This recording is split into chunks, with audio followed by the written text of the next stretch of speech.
Have you ever wished you had a different name? Not because your name was bad, but because people would not stop teasing you about it. This is the story of how one popular song made school life a little uncomfortable for Olufunmilola. In the early 2000s, a Nigerian music group called Still Plus released a very popular song. The song became a huge hit. People sang it everywhere. On the radio, at parties, in shops, and in classrooms. There was just one problem. The song didn't merely sound like her name. It actually used her name. Every time people sang the song, they were singing Olufunmilola. And her classmates noticed. At first, it seemed harmless. Whenever the song came on, some classmates would immediately turn and look at her. Others would start singing.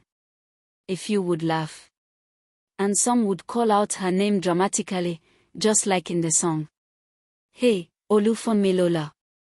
The whole class would laugh. Except Olufunmilola. The truth was that Olufunmilola was a conservative Christian. And she certainly didn't enjoy being connected to a popular love song. Every time her classmates sang it, she felt embarrassed. She wished they would stop. But as many children discover, the more you react to teasing, the more some people continue. As the teasing continued, Olufunmilola began to wonder about something. What if she changed her name? If her name were different? Perhaps the jokes would finally stop. It sounded like a perfect solution. But there was a problem. Her name had meaning. It connected her to her family. It was part of her identity. So despite her frustration, she never changed it. As the years passed, something interesting happened. The song remained popular. But the teasing bothered her less and less. Olufunmilola slowly learned an important lesson. She couldn't control what songs people sang. She couldn't control what jokes people made. But she could control how she responded. And eventually, she became more comfortable with herself. Her name was still Olufunmilola. And that was perfectly fine.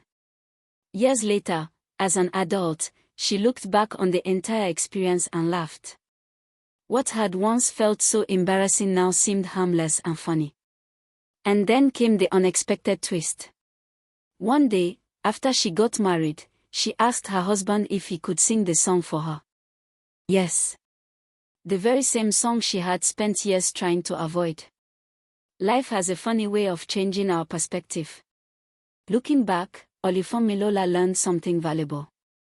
For a season, she wanted a different name because of how people reacted to it. But eventually she learned to appreciate the name she had been given.